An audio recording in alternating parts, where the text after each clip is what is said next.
Mafia की तरफ बढ़ता हुआ उभर रहा था, तमाम चीज़ें थी, किस तरह से क्या कुछ एक्सपीरियंस रहा, क्या टेन्योर था आपका जब आप वहाँ पे थे? नहीं, मैं वहाँ 90 से 94 के बीच मैं नैनी जेल में अधीक्षक के रूप में वहाँ तैनात था और इनका आना जाना लगा रहता था। तो ये जो है कभी जैसे जो ये कोई केस हो जाता था, कभी लंबा उसमें रुकना पड़ता था, 3 4 महीने 5 महीने रुके, कभी कभी जो है वो जल्दी बेल हो जाती थी, चले जाते थे। तो इस तरह से बीच बीच में आना जाना होता था, तो उसी समय जो है इनसे मुलाकात हो जाती थी। यही। क्या स्वभाव था, किस तरह से रहता था? क्योंकि उस वक्त ये एज अ हीनियस क्रिमिनल ये अतीक अहमद उभर रहा था, तमाम ऐसे मामले हुए थे अतीक के। तो उस वक्त में अपने आप में भी क्योंकि चीज़ें नई थी, तो कैसे आप लोग डील करते थे, या क्या कोई ऐसा इंसिडेंट घटा? नहीं, जहाँ तक हमको डील करना है भाई, हमको तो जेल नियमों का पालन कराना है। हमको और कोई उनके व्यक्तिगत जो उनके अपना जीवन है या उनकी कार्यशैली है, उससे हमको कोई लेना देना नहीं। मगर यह है कि हाँ, थोड़ा ये सतर्क रहना पड़ता था कि हमारे जो है कहीं ऐसा ना हो कि कोई ऐसी घटना हो, क्योंकि इनके विरोधी पक्ष भी वहाँ रहते थे। ऐसा नहीं है कि यही है। तो हम लोगों को ये ज़रूर, जेल के जो भी कर्मचारी अधिकारी रहते हैं, ये ज़रूर देखते हैं कि कहीं आपस में इनका टकराव ना हो जाए। तो उसको जो है बचाने का भरसक प्रयास किया आपने कहा जाता है। बतौर अधीक्षक आपकी जिम्मेदारी होती कि जेल मैनुअल का अनुपालन कराया जाए, जो कि साबरमती जेल से पहले भी वजह ये थी क्योंकि जेल के अंदर जो और तरह के, चाहे वो इलेक्ट्रॉनिक उपकरण हो उसका प्रयोग हो, या मिलाई के दौरान ज़्यादा भीड़ का, तो उस वक्त कैसा रहता था? और क्या कोई ऐसा इंसिडेंट घटा कि आपने रोकने की भी कोशिश करी नहीं, हो? बिल्कुल रोकने का प्रयास किया। इसी को लेकर के वहाँ पर थोड़ा सा मनमुटाव भी हुआ। भाई पहले लोगों ने अपना अलाउ कर देते थे, कहते हैं कि कौन सा वहाँ कोई न सीसीटीवी लगा था, न वहाँ कोई ऐसी चीज़ थी। तो जो पुराने लोग थे, जो पहले के लोग थे, कहते यार कौन बवाल मोल ले, इनसे झंझट करने से अच्छा है जो कह रहे हैं करते दो। अब जब कोई आएगा देखा जाएगा, जब पकड़े उकड़े जाएंगे या कहीं छापा पड़ जाएगा, कोई बात होगी, तब देखेंगे हम लोग। तो जिनके अंदर हिम्मत है कि भाई ऐसी कोई परिस्थिति आएगी तो हम उससे निपट लेंगे, तो वो लोग अपना जो चाहें वो करते थे। हमारे अंदर वो हिम्मत नहीं थी कि हम सिस्टम्स के विरुद्ध जा कर के काम करें। हमको तो ये था कि नियम का पालन करेंगे। अब उसमें हमको इनसे भिड़ना पड़ता था। तो अंतर ये हो जाता है कि हमको उस व्यक्ति से भिड़ना है जिसको हम नियम का पालन करने के लिए कह रहे हैं, और बाकी लोगों को यह है कि उस आदमी से दोस्ती कर ली और बाकी सिस्टम कुछ से उन्होंने जो है उन्होंने उसको अपना धत्ता बता दिया कि जो होगा, चलो जब होगा देखा जाएगी। तो ये तो होता आप था। भिड़ते थे, तो उसमें क्या कोई कभी कोई ऐसा मिस हैपनिंग जैसी, या कोई धमकी, या कोई ऐसी चीज़ आपके साथ घटना घटी? क्योंकि कुख्यात अपराधी का तौर पे बताया जैसे गया, उस वक्त उभार था उसका, और आप जेल मैनुअल का पालन कराने में लगते थे। नहीं, तो वो तो हुआ ही है, ऐसा नहीं हुआ कि नहीं हुआ क्या भाई। हुआ? हम, इन्होंने हमको धमकी भी दिया वहाँ पे रहते हुए कि क्या हमको, धमकी? इन्होंने ये कहा ऑफिस में आगे कहा, जब ये कुछ उनको जो चीज़ें हमारी नागवार गुजरी, तो इन्होंने यही कहा कर कि भाई अपना 30 दिन में यहाँ से ट्रांसफ़र करा लो, वरना इतनी गोलियाँ चलवाऊंगा कि पोस्टमार्टम नहीं हो पाएगा। तो ये हमारे ऑफिस में कहा इन्होंने आकर के। तो हमला भी करवाया? हमला भी हमारे पर इन्होंने करवाया कि नहीं, ये बिल्कुल मैं नहीं कहूँगा। क्यों? क्योंकि जो एफआईआर पुलिस ने लॉन्च किया, उन्होंने अज्ञात लॉन्च किया, उस पर फाइनल रिपोर्ट लगा दिया, मामला ख़त्म हो गया।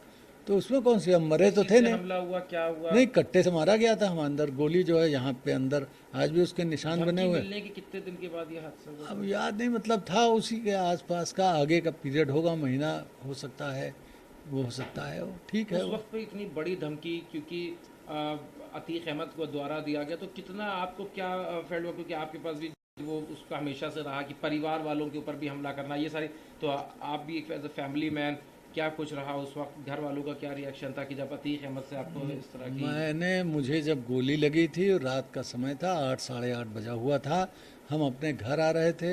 हम ही इत्तेफाक से गाड़ी चला रहे थे, तो जहाँ जिस मोड़ पे हमारा घर था, जैसे हमने लेफ़्ट को टर्न किया है तो हमारी गर्दन घूम गई।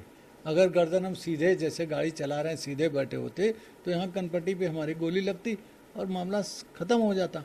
तो वो हुआ है कि हम घूम गए, क्योंकि गाड़ी घुमा रहे थे। तो ऐसे जब हम घूमे तो यहाँ आकर के वो गोली लगी, और वो गोली यहाँ से अंदर जा करके फिर बाहर निकल गई। वो तो कट्टा था, क्योंकि उसके जो छर्रे जो छोटे छोटे होते हैं, पूरा चेहरा हमारा वो जो है वो उस पर निशान पड़ गए थे।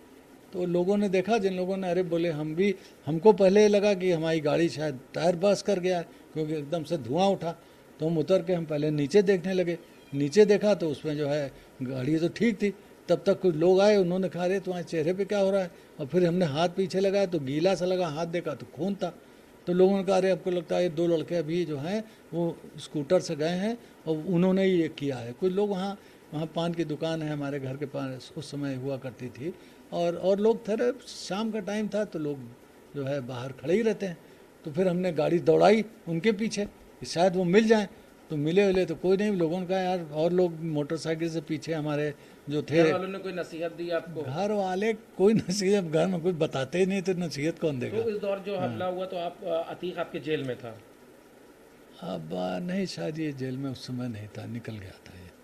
तो क्या कुछ जो पहले धमकी भी दी थी, या क्या उसके बाद कोई फर्क पड़ा, या आप लोगों की जो ठना ठनी थी वो वैसे ही बरकरार नहीं, रही? वो सब खत्म हो गया था, वो जेल में रहते ही वो बात बिल्कुल ख़त्म हो गई थी। अतीत ने जो है हमको हमारे घर वालों के बारे में, हमारे परिवार के बारे में जो जानकारी, जैसा उनका सिस्टम है, भाई उनका भी तो एक पैरेलल सिस्टम चलता है कि कौन कहाँ जाता है, क्या करता है, उन्होंने सब पता लगा लिया।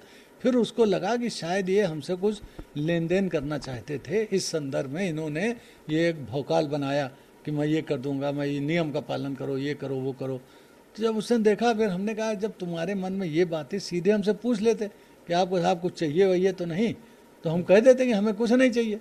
तो काहे के लिए तुम इतना जो है बवाल मचाने लगे? बोले नहीं साहब, हम गलतफहमी में थे, हम समझ गए कि आप उस तरह के नहीं हैं, तो इसलिए हमको जो है अब आपसे कोई गुरेज नहीं है। आपको घर इलाहाबाद में है, इलाहाबाद में आप रहते हैं, हमको भी यहीं रहना है, तो हमारी आपकी काहे की लड़ाई और काहे के, जब आपकी फील्ड अलग है, हाँ हमारे उससे तो कोई मतलब रखते नहीं हैं, तो हमको क्या लेना देना।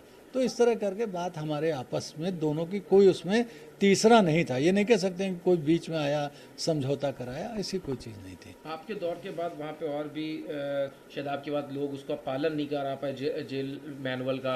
आईफोन के जरिए धमकी भी दी गई। असद के ये उमेश पाल हत्याकांड में भी पूरी जो कहानी थी वो जेल के अंदर से रची गई। अब देखिए, जो लोग वहाँ पे हैं, सिस्टम तो एक बना है, मान लीजिए एक नियम बनाए गए, तो नियम का पालन कौन करेगा?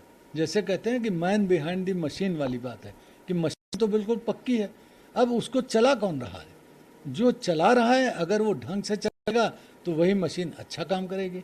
अगर वो बेतुके तरीके से चलाएगा, बेढंगा चलाएगा, तो वही है। अब जैसे कार चल रही है, अगर ड्राइवर आपका जो है मजबूत है, वो जानकार ड्राइवर है, गाड़ी आपकी ठीक चलेगी।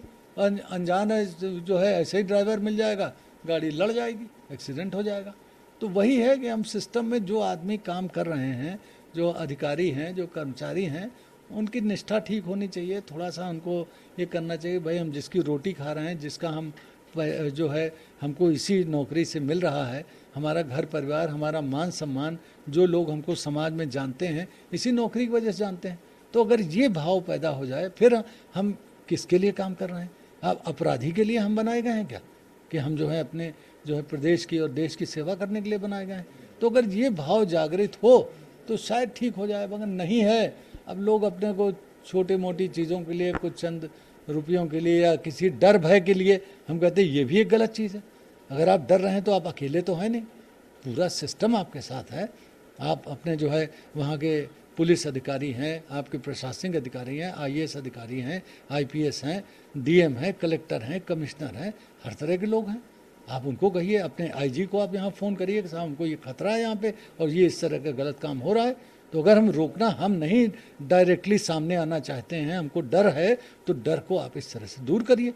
तो तरीके हैं, मगर हम बिक जाएं, हम सरेंडर कर जाएं कि नहीं साहब हम क्या करें, मजबूरी है, अब ये हो जाता, स्पेकुलेशन पे, मतलब हम अंदाज़ा लगा